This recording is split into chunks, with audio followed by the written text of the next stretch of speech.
My self Manish Bhardwaj. Score with core में आपका स्वागत है। चंडीगढ़ जेपीटी की जो भी तैयारी कर रहा है, सबसे पहले फॉर्म फिल कर लो। अभी तक भी काफी ऐसे स्टूडेंट्स हैं जिन्होंने फॉर्म फिल नहीं किया। मेरे को मैसेज करते हैं, सर ऐसा हुआ, फीस रिफंड कब होगी। फीस रिफंड का वेट कर रहे हैं आप? फीस रिफंड का वेट कर रहे हो फॉर्म फिल करने के लिए? यार कर लो, फीस रिफंड होती रहेगी, फिलहाल फॉर्म फिल कर लो, ठीक है। और करेक्ट डिटेल फिल करना, पिछली बार की तरह फिर नहीं बोलोगे कि करेक्शन विंडो ओपन कर दो, ये वो कर दो। सारी डिटेल अपनी ठीक से भर ले। इसके बाद आते हैं तैयारी के ऊपर। सिलेबस तो आपका डिक्लेयर हो गया, अब तैयारी पे आते हैं। तैयारी पे क्या यार, कल भी 4-5 बच्चे कल थे, आज भी 4-5 बच्चे हैं, परसों भी थे जिन्होंने मेरा पेड कोर्स बाई किया है। तो उनके लिए भी आप सोच सकते हो कि जैसे मेरे को मैसेज कर रहे हैं कि कैसे शुरू करें तैयारी, कहाँ से करें। मैं एक बार बता देता हूँ, जिन्होंने नहीं भी किया वो भी देख सकते हैं कि तैयारी कैसे करनी है, क्या कर चल रहा है अभी। हाँ, हाँ, हाँ। एक सेकंड दो मुझे बस, ठीक है। How to cover syllabus, syllabus cover कैसे करें। सिलेबस आपका दे तो दिया है ना।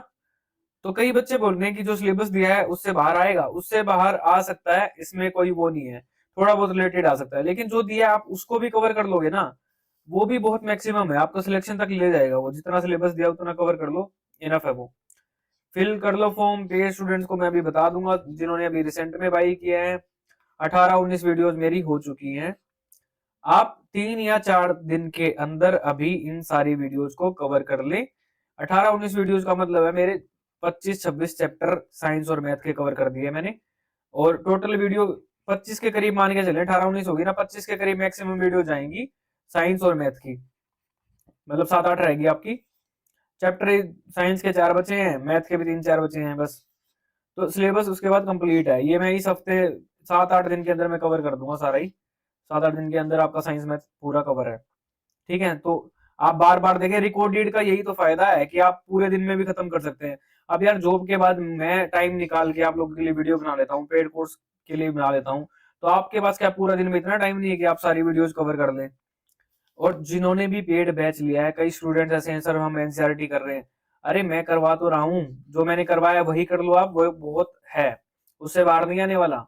जो मैंने करवाया है, जैसे मैंने मैथ का कोई चैप्टर करवाया, उसके मैंने क्वेश्चन करवा दिए, थोड़े बहुत मैं करवाता हूँ, थोड़े बहुत क्या मैक्सिमम करवा ही देता हूँ, एक आधा क्वेश्चन छोड़ता हूँ। तो आप अगर प्रैक्टिस भी करोगे ना, उसी टाइप का क्वेश्चन प्रैक्टिस करना है। अगर क्वेश्चन उसके टाइप का नहीं है तो आपने प्रैक्टिस नहीं करना, मत पढ़ना उसको, ठीक है। तो प्रैक्टिस का ही बता दिया मैंने। रीड लेस रिवाइज मोर, कम पढ़ें लेकिन रिवाइज ज्यादा करें, क्योंकि टाइम कम है। आप मैक्सिमम 1.5 मंथ मान के चलें, यानी 45 दिन मैक्सिमम मान के चलें। और अगर मैक्सिमम 45 दिन है ना, तो पूरा सिलेबस कवर करने के बाद आपका कम से कम 2 बार तो रिवीजन हो जाना चाहिए। क्यों बोल रहा हूं मैं ऐसा? अब जैसे ट्रिग्नोमेट्री चैप्टर है, ज्योमेट्री चैप्टर है, ऐसे ही साइंस में जैसे मोशन वाला है, फिर जिसमें न्यूमेरिकल आता है वो चैप्टर है। फॉर्मूला कितने बन गए, सारे फॉर्मूले याद करना इतना आसान नहीं है। अगर आपका रिवीजन ज्यादा होगा तभी आप उनको अच्छे से याद कर पाओगे, ठीक है। इसलिए मैंने बोला कि आप रिवीजन ज्यादा से ज्यादा करें, तभी आपको याद रहेंगे, तो खिचड़ी सी पक जाएगी। अगर आप अभी सोचो मैं यहाँ से ये कर लूं, वो भी कर लूं, यहाँ से भी कर लूं, एनसीईआरटी भी खुद कर लूं, तो एंड में ना कुछ भी याद नहीं रहेगा। अगर आप थोड़ा पढ़ोगे और उसको बार बार रिवाइज करोगे, वो तो याद रहेगा। मान लो, मान के चलते हैं, ठीक है, कि मेरी जो वीडियो देख रहे हैं उसमें से 75% सिलेबस आ गया, मान लो आपका 75% जो मैं करवा रहा हूँ उसमें से आ रहा है ना। एक आप 100% मेरी वीडियो देखने के बाद आप एनसीईआरटी में घुस रहे हैं, दोबारा दोबारा अपनी एनर्जी वेस्ट कर रहे हैं 100% के उसमें, तो ये 100 आपका 23 हो जाएगा, क्योंकि आपको याद ही नहीं रहेगा। ऐसे 100 का फायदा है जो याद ही ना रहे। इस 75 को बार बार देखोगे, बार बार देखोगे, ये तो हो जाएगा और आप सिलेक्शन ले जाओगे। तो जो मैं करा रहा हूँ उससे बाहर मत जाए, बाहर जाओगे तो आपका नुकसान है, वो आपकी मर्जी है। पेड वालों को बोल रहा हूँ मैं ये बात, ठीक है। अब मुझे बार बार बोलना ना पड़े। अगर किसी का साइंस बैकग्राउंड न्यूमेरिकल समझ नहीं आ रहे तो आप देख लेना, आप स्किप कर देना। बट जो और भी कंसेप्ट बताता हूँ मैं, जैसे कल मोशन वाला चैप्टर कराया था, उसमें मैंने पूरे कंसेप्ट आपको बताए हैं कि क्या होता है लीनियर, क्या होता है ग्राफ, वेलोसिटी टाइम ग्राफ, सारे मैंने समझाए हैं। तो ये तो समझ ले, न्यूमेरिकल नहीं हो रहे, कम से कम ये तो पूरा समझे। और पेपर में ऐसे क्वेश्चन आएंगे, फिर कैसे करोगे थ्योरी? अगर आप साइंस में थ्योरी पढ़ सोच रहे हो ना कि थ्योरी पढ़ूंगा मैं, जैसे एक क्वेश्चन आता है कि जो रियर व्यू मिरर होता है वो कौन सा लेंस होता है उसमें, कौन सा मिरर होता है उसमें, रियर व्यू मिरर में कौन सा मिरर होता है। जो तो आपको कंसेप्ट ही नहीं पता कि हमें छोटा देखना होता है, पीछे अगर कोई व्हीकल आ रहा है उसको छोटा देखना होता है और सीधा देखना होता है, ये कंसेप्ट ही नहीं पता, तो आपको याद नहीं रहेगा कि कन्वेक्स मिरर होता है उसमें। आपको कैसे याद रहेगा कि कन्वेक्स मिरर छोटा बनाता है और वैसा बनाता है। ये सारे कंसेप्ट है, मैंने एक एक पॉइंट बिल्कुल आपको बताया, इन्हीं से क्वेश्चन बनेंगे। ठीक है, एक भी वीडियो आपने स्किप नहीं करनी, सारी इंपॉर्टेंट है। डोंट रीड एनीथिंग न्यू, इस टाइम कोई भी नई चीज ना पढ़े, टोटल इतनी वीडियो है सारी कंप्लीट कर ले। इसके बाद क्या है, एसएसटी। एसएसटी का जो सिलेबस है ना वही कर ले, जो आपको टॉपिक्स दिए वो सारे कर ले। एसएसटी के मैं खुद भी 2-3 वीडियो बना के दे दूंगा आपको मेन टॉपिक्स की, ताकि आपको आसानी रहे। रीजनिंग मैंने अभी आपको पीडीएफ दी है, उस पीडीएफ में हर एक चैप्टर है जो आपके टॉपिक में है, तो उसमें से 75 क्वेश्चन हर चैप्टर के आप प्रैक्टिस कर ले। सॉल्यूशन उसमें अच्छा दिया है, वो सॉल्यूशन में जाके आप वो कर ले। अगर आपको कोई समझ नहीं आता तो मेरे को आप मैसेज कर दें कि ये क्वेश्चन में समझ नहीं आया। इंग्लिश के मैंने सारी पीडीएफ दे दी है, सिनोनिम एंटोनिम सब कुछ दे दिया है, तो वो सारे कर ले। डेली डेली आप 15-15 20-20 करके रिवाइज कर ले। मैथ, मैथ में जैसे परसेंटेज का चैप्टर है, मैंने अपना यूट्यूब पे भी डाला हुआ है परसेंटेज, वहां से कर ले। फिर मैं आपको कुछ क्वेश्चन दूंगा, परसेंटेज मैंने क्वेश्चन दिए हैं वो सारे प्रैक्टिस कर ले। आईसीटी की यूट्यूब पे फिलहाल वीडियो देख ले, 25 से 26 वीडियो है मेरे चैनल पे, सारी इंपॉर्टेंट है, उनसे बाहर नहीं होगा। बाकी पेड वालों को मैं 3-4 वीडियो और बना के दूंगा, आईसीटी की रिवाइज करा दूंगा पूरा विद प्रैक्टिकल अच्छे तरीके से। फिलहाल के लिए आप यहाँ से पढ़ना शुरू कर दें। और इस टाइम ना ये मत सोचे पहले मैं मैथ का सिलेबस कवर करूंगा, साइंस का करूंगा। डेली अपना टाइम टेबल बनाएं, मैथ को भी देना है, साइंस को भी देना है। मेरी जो पेड वीडियोस हैं उस उनको भी टाइम देना है अपना, मैथ को अलग से देना, साइंस को अलग देना, उन वीडियोस को अलग से देखना है। ठीक है, एसएसटी को भी टाइम देना है, रीजनिंग को भी टाइम देना है, आईसीटी को भी टाइम देना है, और ये इंडियन पॉलिटी भी पढ़ लेना। अभी फिलहाल करंट अफेयर वगैरह मत करें, उसमें अपना ज्यादा मत्था मत घुमाएं। ये सिलेबस कर लोगे वो बहुत है, वो मैं बता दूंगा बाद में। तो हर एक सब्जेक्ट को इक्वली टाइम दे दें, क्योंकि आपके पास ज्यादा टाइम नहीं है, जल्दी ले लेंगे पेपर ये। ठीक है, इस बहम में मत रहना कि और भी लेट होगा, लेट कुछ लेट नहीं हो रहा, सब कुछ ऑन टाइम है।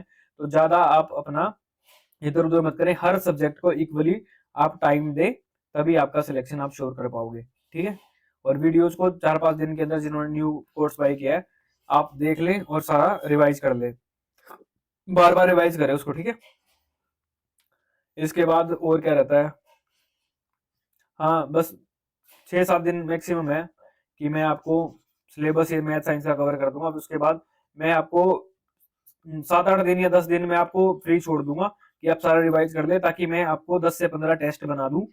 और टेस्ट मेरा ये नहीं रहेगा कि आपका टेस्ट ले रहा हूँ, सारे क्वेश्चन अच्छे रहेंगे, क्या पता वो यूके रिपीट भी हो सकते हैं। ठीक है, फिर मैं इनको रिकॉर्डेड वीडियो के फॉर्म में आपको दे दूंगा। ठीक है, वो देख लेना फिर आप कितने पानी में रहते हो, उस लेवल का ही पेपर आने वाला आपका। ठीक है, इसके बाद ये सब हो गया, तो डेली डेली अपना टाइम टेबल बना के पूरी चीजें तैयार कर ले, और 4-5 दिन के अंदर आपका वो मैं पूरा कवर करा दूंगा। हाँ, जिसने अगर अभी सोच रहे हो पेड कोर्स बाई करने की, तो यार आप वेट मत करें, 18-19 वीडियोज हो चुकी हैं, आप 4-5 दिन के अंदर खत्म कर दोगे, तो इससे लेट मत करें, बार बार इनको सारा रिवाइज करना। ठीक है, पेड कोर्स का मतलब ये होता है कि आपने पढ़ना क्या है, ऐसे सिलेबस ही इतना है। ठीक है, जब तक आपको ये नहीं पता पढ़ना क्या है, कौन सा क्वेश्चन करना है, कौन सा छोड़ना है, तब तक आप अपनी तैयारी ये समझना कि आप पीछे चल रहे हो लोगों से। ठीक है, और एक चीज और मैं बताता हूँ, जो सीटेट अभी हुआ है, तो उनके बच्चे जो देख रहे हैं वीडियो, तो आप एलिजिबल हो, आप भर दो पेपर को, आपका रिजल्ट आ तो चुका है। और कई बच्चे ऐसे भी हैं जो केवीएस वगैरह में टीचर ऑलरेडी लगे हुए हैं, और फिर भी चंडीगढ़ जेबीटी का फॉर्म फिल कर रखा है। तो कंपटीशन आप देख लेना, क्योंकि सबको पता है चंडीगढ़ की जो बेस्ट है, केवीएस कूवीएस कुछ नहीं है, ऑल इंडिया पोस्टिंग होती है। दिल्ली के भी कुछ नहीं है, दिल्ली अच्छा शहर नहीं है, तो चंडीगढ़ का सबको पता है। तो हर कोई मारामारी कर रहा है, हर कोई सिलेक्शन लेने के लिए पीछे है। तो जो इस टाइम पढ़ गया, कम पढ़ गया और रिवीजन ज्यादा कर गया, उसका सिलेक्शन हो जाएगा। आपको प्रैक्टिस भी करनी है ना, तो कम पढ़े और रिवाइज उसको बार बार करे। तो ज्यादा पढ़ने की जरूरत नहीं है, ज्यादा ये वो पढ़ने की जरूरत नहीं, जितना मैंने करा है उतना आप कर ले। ठीक है, और जिसने पेड कोर्स बाई करना है, बार बार आप क्वेश्चन करते हो कहाँ से करें, तो मैं इसका लिंक डिस्क्रिप्शन में दे दूंगा। डिस्क्रिप्शन आप समझते होगे, ठीक है, वीडियो के नीचे जो डिटेल होती है मोर करके, उस डिस्क्रिप्शन में आपको लिंक मिल जाएगा। उसमें एक वीडियो का लिंक मिलेगा, उस वीडियो में बताया गया कौन सी ऐप है, क्या है, कैसे बाई करना, सारी चीजें हैं। ठीक है, तो इस वीडियो में इतना ही, और अपनी तैयारी आप कर दें, इसके बाद टाइम मिलेगा नहीं आपको, फिर बाद में पछताते रह जाओगे बस। और वैलेंटाइन वैलेंटाइन छोड़ दें, अपना पढ़ाई पे ध्यान दे लें, फालतू की बातों में मत घुसें। ठीक है।